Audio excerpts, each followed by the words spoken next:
Welcome, Aki, to my record dealer platform. It's a real pleasure to have you today.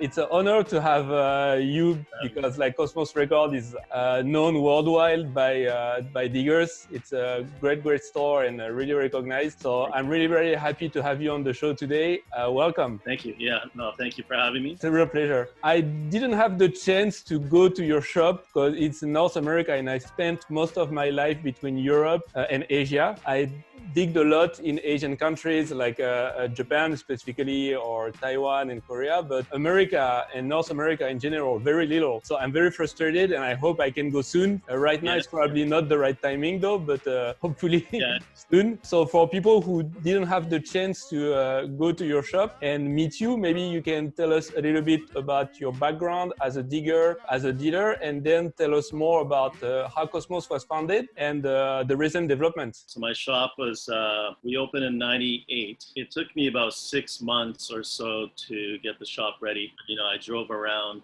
the States, pretty much every city you can think of. And, you know, our shop specializes in rare grooves, funk, soul, jazz, the roots of hip hop, house, things like that. That's how I started. I was a DJ in the 80s and early 90s. So I did a lot of spinning and type of music that we heard, or I heard my predecessor DJs play. You know, I was trying to find them. So, I mean, mid 90s, you know, or early 90s, I was really active in the scene here, and acid jazz, early rap, early house, disco. That was really being played at the clubs in the after hours, really. The cool music was only played in the after hours. Where are you from originally? Are you from Canada? No, I was born in Japan. I came here when I was 8 years old. So I pretty much grew up in Canada. But because of my connection to Japan and my family's there, how I started was I used to translate for guys that would come over to the States on buying trips. Yeah, so I was a translator basically. But you know, back then there was no computers. We didn't have phones, obviously, cell phones or internet, YouTube, eBay, just none of that was around. They had a turntable. Actually, I think I have, give me a sec. I still have it. Oh, wow.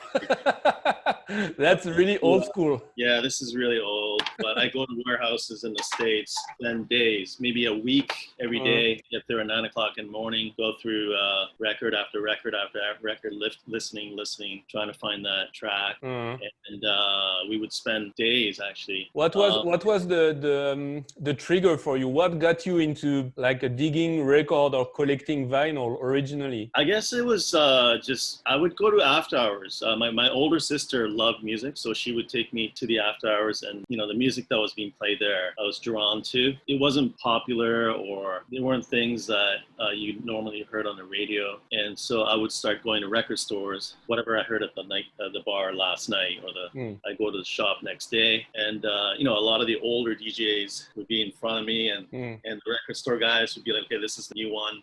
Check it out." And I'd be at the very back trying to get the records, but they all, you know, the guys in front of me would all get the first ones. So I would always get the leftovers, but I was, you know, 14, 15 at the time, right? So around 91, I started working at a record store called Play the Record in Toronto, and Eugene was the owner. He took care of me. He's like my uncle, really. He's a good guy. What we used to do is there was a record store in Japan called Dance Music Records. Oh, DMR, owned by Okamoto-san. He kind of took me by his wing and taught me how to dig, because they were originally a vintage record store. So they started, I think it was around the same time, maybe 1990 or so. They would be in the basement, and you know, he showed me boxes of. He was a big Larry Levan fan, so when I was in Japan, you know, we'd go and check out Larry Spin or Walter Gibbons. You know, we were big fans of Walter Gibbons, so we'd go and see him play or something. You know, I mean, like, you know, those kind of DJs really influenced me when I was in my youth. And when Hiroshi used to go to the States, he would be like, "Aki, you know, come down and translate this stuff for me." And you know, we're going to the city and sitting buying records. All right, sure. It was him and Mr.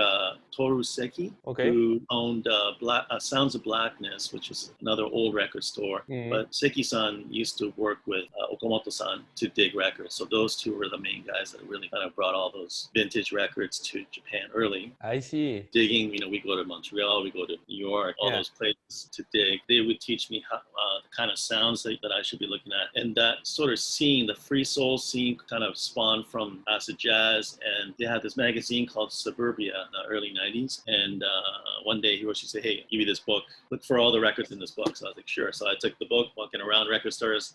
Leroy Hudson, oh, okay. Weldon Irvin, okay, yeah. It's Weldon Irvin right here. It was kind of like that. That was my textbook, you know? Okay. Yeah. And while I was working at Play the Record, Hiroshi would be like, well, hey, we need hip hop. So Play the Record would have access to tons and tons of hip hop promos, which I guess I could be saying it now because it was kind of illegal to sell promos.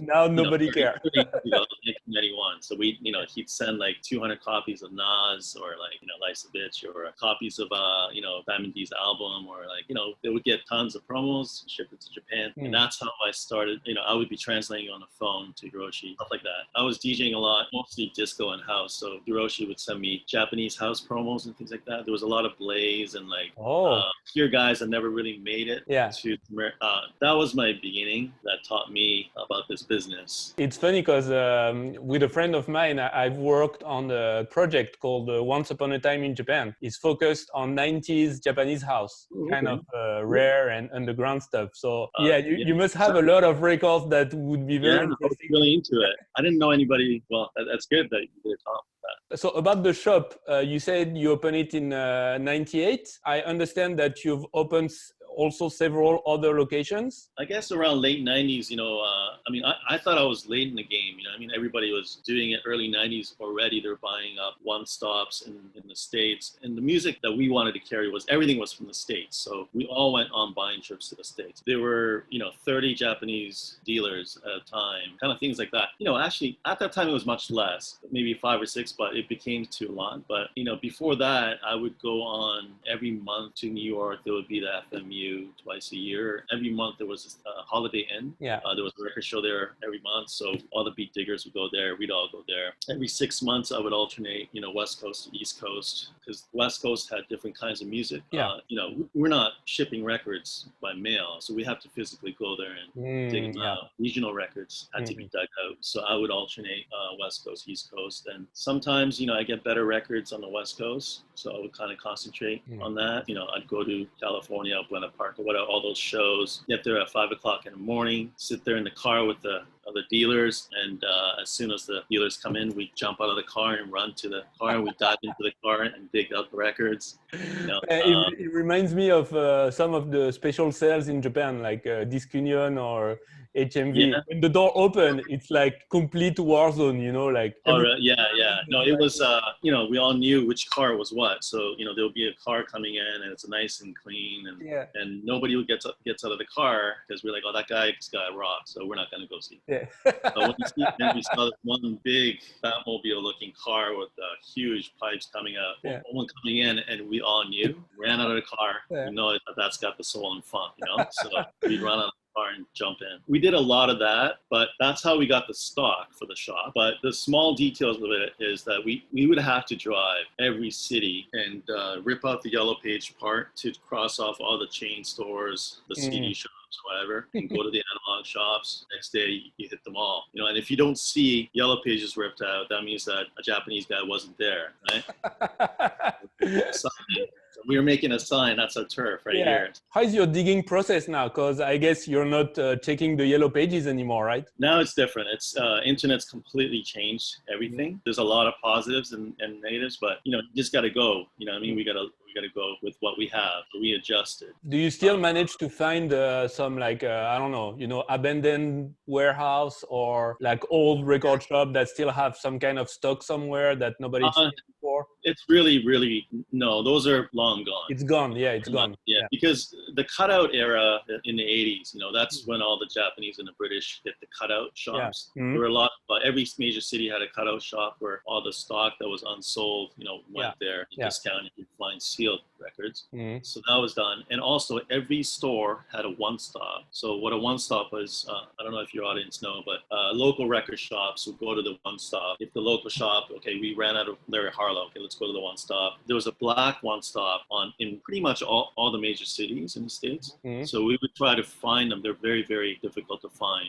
Cutout shops, one-stops. Mazi and I, we hit a one-stop in Ohio, and there would be boxes of a box of black jazz, behind the couch, or Yeah.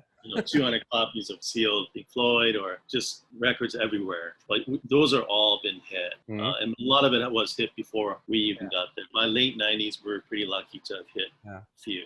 I see. And so in your shop, you sell mainly second hands, or you also have some new stuff like reissues or stuff like that? So we love reissues, Mhm. but we just don't have the capital and the space. We're a pretty small store. We specialize pretty much in vintage records, Okay. and people that are friends of ours locally or something, we would carry their stock Yeah. for them. But aside from that, we just don't have the manpower. How has it been for you recently with the pandemic? It's been tough for sure.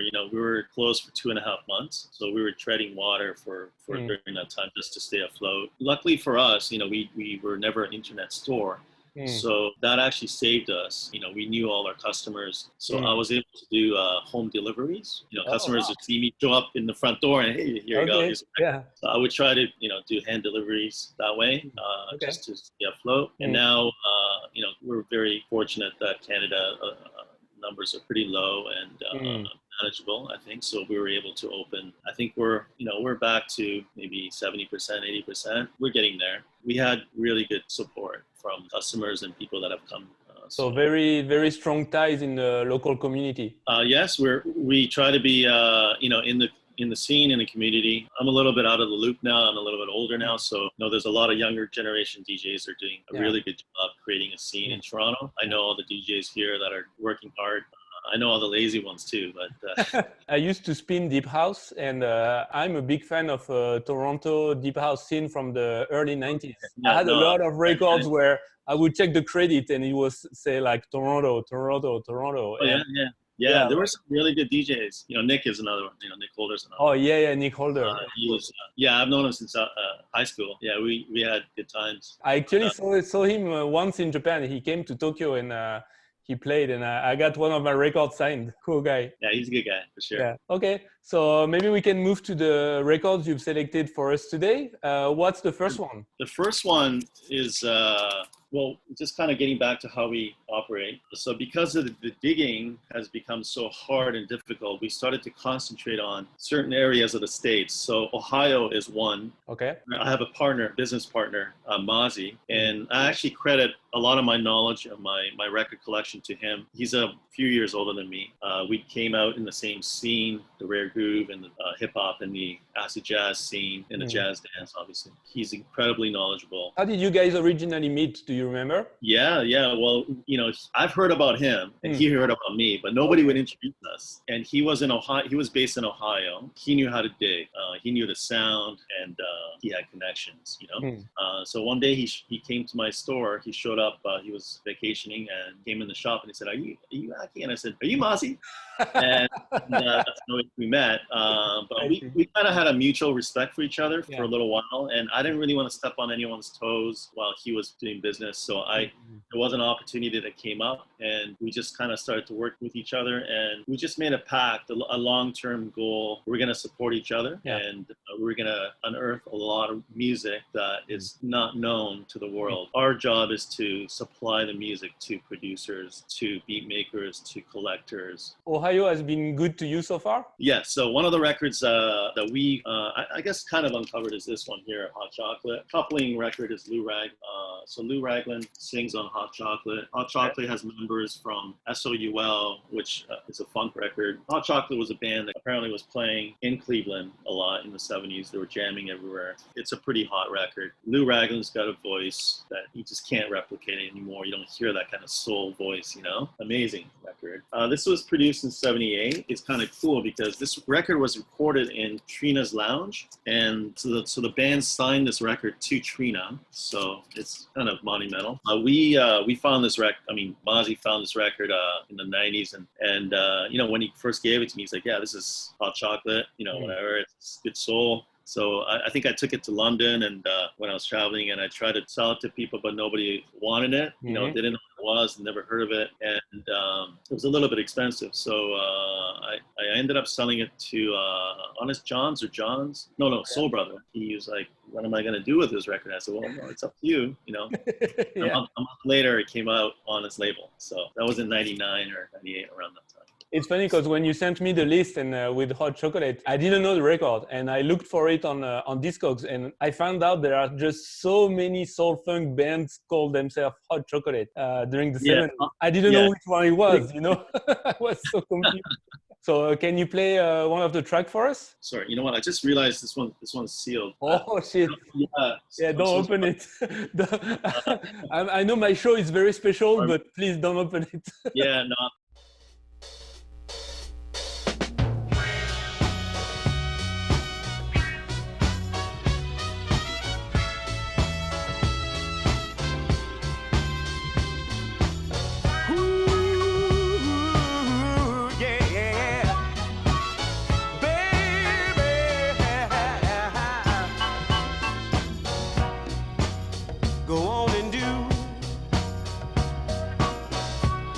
What you wanna do, just to see you smile makes me feel so brand new, cause you've been so good to me, baby, and it's so plain to see, being here next to you, baby, is where I want to be. Loving you is all I want to do. All I want to do, loving you, yeah. Just for me. Listen, mama, some of the other guys, whoa, they're gonna tell you lies, but I don't need any alibis. Now they would do most anything for just one sweet kiss, but that's just one thing, baby, yeah, there will surely miss. Loving you. It's off of this album here, but this track, it's a bit of a stomper, you know, like it's good on the dance floor, and it's also good at home. It's interesting because you said it was produced in '78, but to me, the first time I heard it, I was surprised because, so the first time I heard it, I didn't know that when it was produced, and I listened to it and I was like, oh, this sounds like early '70s, like some kind of Motown soul. I remembered some like early Marvin Gaye or Al Green vibes, you know, and that's true. These two records were recorded in Bodie recording studios, and Bodie is kind of like the Motown of Ohio. I see. So they recorded a lot of really good records. When I saw that it was produced in '78, I was very surprised because in '78 the kind of sound of the '78s was way more like funky, but different from the early '70s funk. You know what I mean? For sure. Have you guys found any other works from that band or from that solo artist? One time actually, Mazi found Hot Chocolate with a typed biography of Lou Ragland and the label or something like that. We actually sold it to a friend of ours, and he lent it to a reissue company which had a fire and it perished. No way. Yeah, there's only one in that biography, and it's a little bit sad, but anyways, that biography came from the label owner. We had many copies of the Hot Chocolate, but the last one, Mazi was telling me, you know, we got a call late at night saying, oh, you know, there's a whole bunch of records selling you guys. So we don't usually take calls that late, but he said, okay, well, read off some titles on the phone. So he was saying, yeah, there's some, you know, regular soul records, blah, blah. And then there's a hot chocolate. Mazi said, wait, what's on the cover? He goes, there's 3 kids with the cup on, in a cup. Yeah. All right, we'll be there in 15 minutes. I know this one. But it was late. So this one was something very local to Ohio, right? Yes, you only see it in Ohio for sure. I'm pretty sure. I mean, it's pretty scarce to see it outside of Ohio. So do you think it was distributed like only locally? Yeah, it was only sold in bar. Yeah. Okay. Yeah. So I mean, I don't know which bar, but I was told from Mazi that it was just sold at the club. Okay. So yeah, extremely rare. All right. So maybe we can move on to the second record. So the second one, this record is called McNeal Niles is the band. Mm-hmm. Rust is the album, and it's their first self-titled album. And these guys are from Akron, Ohio. They're from Ohio. Yeah. Okay. They had a tiny little label called Tinker 2 Records, and it came out in '79. This record, when we found it, not many people knew what it was. It wasn't really discussed on the internet yet. We were pretty happy when we found it. There's a funny story with this one. One time we got a call from Eric Brewer. He was the ex-mayor of Cleveland. He was probably going to win the election. I don't know. But just before the election, he was caught photographed in drag. Really? Oh, yeah. Yeah. And it was a big scandal. But so, yeah, we went to his house to buy his record collection, and he had a thrust. Wow. Actually, I was told that he had a thrust 1 and 2. So when you got this record from this guy, did you already know about this record? No, none of us knew what it was. When you found it in his collection, you were not particularly impressed. Then it's just like, oh, what is that? We buy anything that we've never seen before. That's our business to know. So even just as information, we just buy anything that looks interesting. So can you play one of the track for us? Oh yeah, sure.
What was your feeling the first time you put the needle? You thought like, oh yes, great, a good record I didn't know about. Yeah, Mazi was telling me about this record, that it's really good. Like, okay, sure, there's a lot of records that was really good. When I actually got it in my hand and I put the needle on the record, I was like, wow, this is kind of crazy. I mean, it's not just that one track, every track, one after one. There's a really good reissue that actually came out a few years back. I think that only put out maybe 5 or 6 tracks off the album. I see. So maybe we can move on to the third record. This is another one we found in Ohio, from Columbus, Ohio. Okay. And this is another one, when we found it, nobody knew what it was. Well, no, I should never say nobody, because there's always somebody, but not a lot of people. When I called everybody that I knew, nobody knew what it was.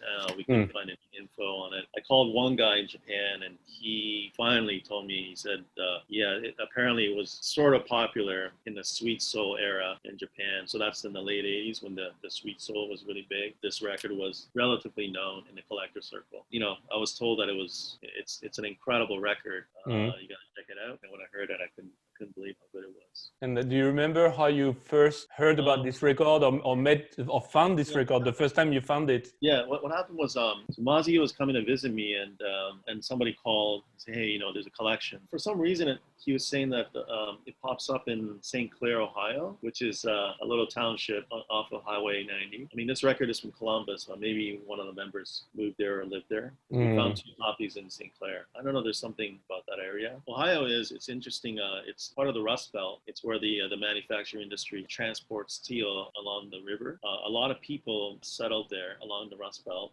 because it was good money. There was lots of jobs. A lot of African American people settled. So it's rich with music, African American art. So we sort of concentrated in that one area. I mean, Detroit's another one too. You got to try to be a sociologist and think about where these cultures came from when they flourished, what kind of arts did they produce, you know. So a few years back, I remember I was doing a digging tour in Japan with some friends of mine. Yes. And we were so into trying to find the rare record shop and like kind of lost record shop that we would go to like really remote places in the countryside where some people would sell records, but they were like, you know, old people like in their 60s, and it's stock that they had from like a long time ago. But one thing we noticed though is that the interesting records in Japan, they're in the cities, because people who would listen to foreign music, black music, soul, funk, disco, etc., they were not living in the countryside. So in the countryside, all the records we would find were mostly Enka, old traditional Japanese music. And then we were digging through those records, finding literally nothing.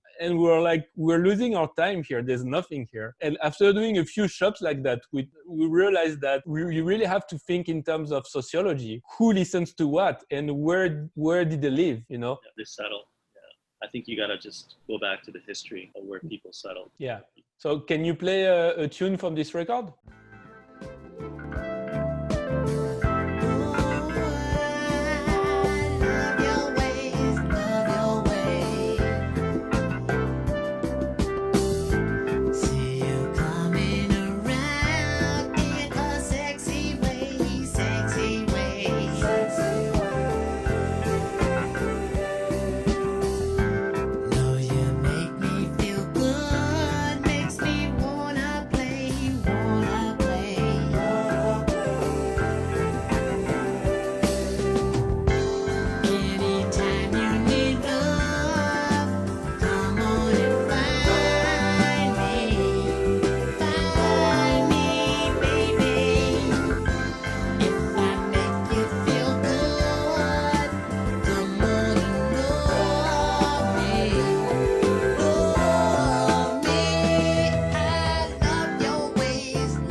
That's really good. Okay. Was this one reissued, by the way?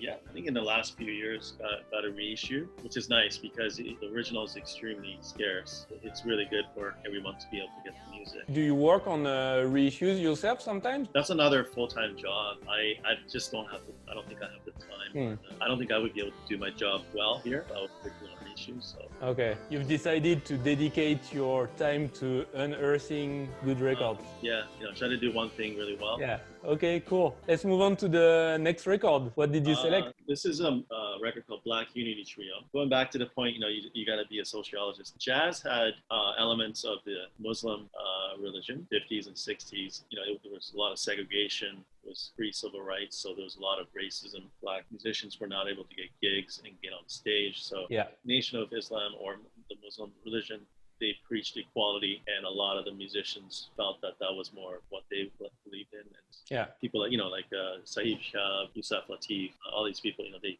changed their name and they got a Muslim name. So they made a lot of music based on their beliefs, and that translated to this sort of Eastern themed jazz. We really love that kind of jazz. How are we going to go about getting them? Well, we put an ad in the Muslim newspaper. Very smart. And we put out flyers in Muslim restaurants. A couple of days after that, we got a call saying, come to this temple. There's some records there. So we went to a mosque. On top of the mosque, there was a room. A person was living there, and it was full of records. Really good jazz. But it just shows you got to just go to where the records are going to be. Where exactly. Go to a mosque, we'll go to a mosque. Yeah. In a way, it's also like a bit cliche to think, like Muslim people are going to listen to music produced by other Muslim people. But actually, it just happens to be so sometimes, like in that case. Yeah, you just never know. You never know. A flyer at a Muslim restaurant produced this. You just never know. And that was Mazi's idea. So what about this one, Al-Fatiha? Do you know about like the band who plays this record? What kind of music is jazz? So this is a Ohio record as well. This is the first recording of Abdul Wadud, and he goes by the Christian name Ron Devon, but pretty incredible improviser. The label's pretty cool. A little. Oh yeah, pretty nice. Yeah. Can you play one of the track for us then?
Spiritual is an understatement for this record, for this particular track. That's pretty interesting, this the sociological aspect of things, as you were saying, like during the 60s and the 70s, with all the increase in influence of movements like Black Panthers and Nation of Islam, who really brought a lot of Afro-American people to modify their behavior and to the point of modifying their own name. A lot of them went from, as you said, Christian name to Arabic sounding name related to Islam. That's really interesting, because when I was discovering jazz and I was just seeing those names, I was like, I didn't know that there was some Arabic jazz. And then when I look into the information, I found out that those guys were actually not from North Africa. They were American that just modified their name for an Islamic name. I mean, there was that Pan-African movement where they are eventually going to go back to Africa, create this movement. The 60s with the civil rights movement and the women's liberation movement and the Vietnam War and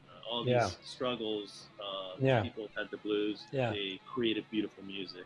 So we try to concentrate on in that era. Like albums like Marvin Gaye's What's Going On, they're albums that you cannot fully understand without knowing about the history of the Vietnam War in the United States and the movement for peace and all that. If you listen to Marvin Gaye What's Going On without knowing that, you're missing half of the interest of the lyrics and of the album. Yeah, there's definitely a new meaning. I mean, if you are looking for beats and sounds, it's another way, but it will elevate the record to another level. The struggles that the artist went through to create this music. So maybe we can move on to the last record you've selected today. What is it? It's probably the rarest record I own. It's called Machine. Okay. It's the Whatnots, that funk record on the rocks.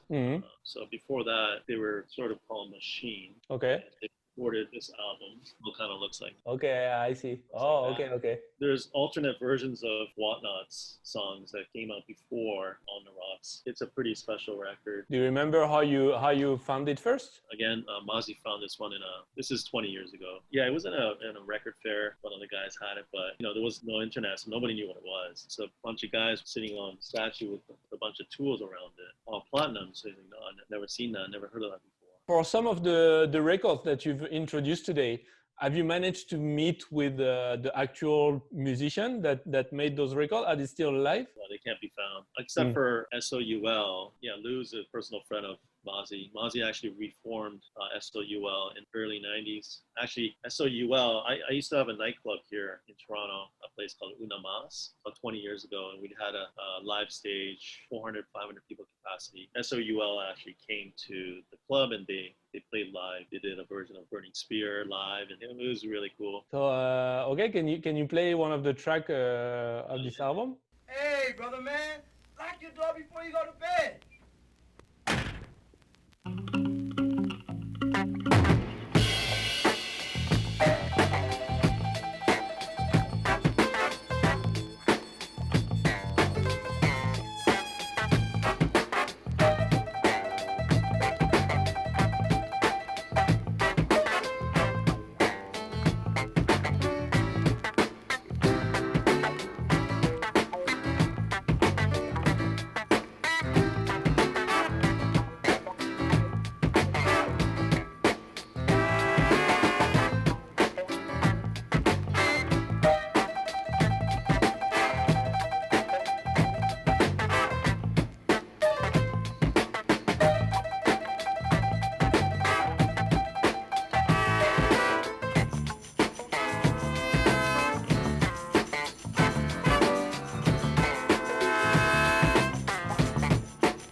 There's a track on here, Why Can't We Be Colors Too? It's a different version than the one that's on the Whatnots album. That was made big by our big homie Pete Rock. Shout out to him. Yeah. The track you just played, man, it's nasty. It's so funky. Hasn't it been sampled yet? I don't think so. I mean, it sounds like something that could be. Yeah, it's got the right sound. Yeah. The condition of the copy you have at the shop right now, it's still in good shape?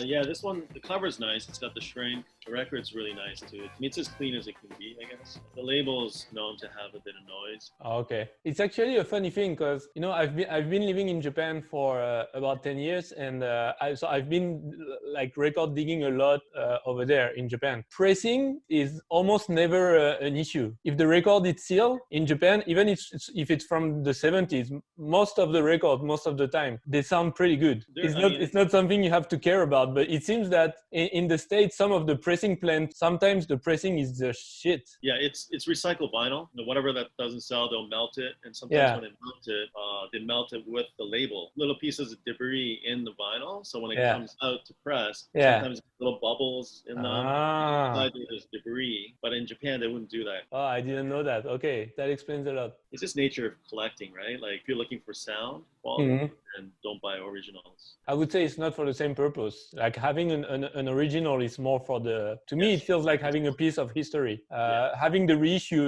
if it's remastered and it comes from the original master with the good pressing and good quality sound, then you can use this one for listening at home or something like that. Yeah, it's definitely trying to get a piece of the artist for sure.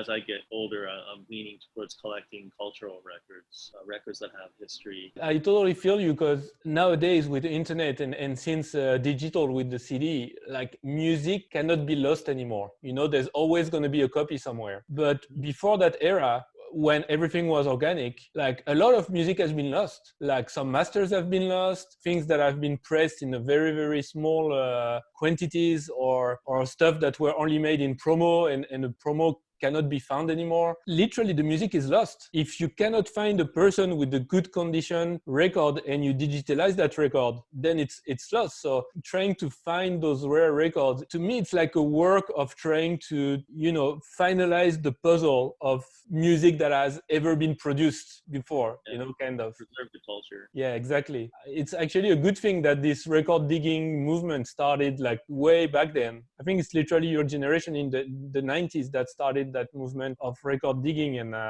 we've learned a lot of stuff, and a lot of records have been unearthed thanks to you guys that maybe would have disappeared. In the early 2000s, library was kind of big, so we would hit library distribution centers, and they would have a lot of times, we threw out 5,000 library records 2 years ago. It happened a lot. Heartbreaking. Yeah, it is heartbreaking, but we're still searching. Consider that a big part of our job. Well, I think that's all for today. Thank you very much, Aki, for your time. That was very, very nice to share all these stories with you and learn more about the Ohio scene specifically, because you focus your selection on Ohio. I personally didn't know any of the records you've introduced today, so I'm really happy I got to learn something new. Thank you very much for that. If you're interested in the records that Aki have introduced today, well, go to the shop physically if possible. If not, send an email or check their Instagram, and pray that Aki will be willing to deal with you online, because as we talked about it on the video, it's definitely better if you can go to the shop physically. Especially those are very, very rare records, so you don't want your postman to do something weird with the record and break it in the process. Thank you very much, Aki. I hope we can do that again next time with other records that you'll introduce to us, and have fun talking crate digging. All right, thank you. Thank you very much, Aki. Bye-bye. Bye.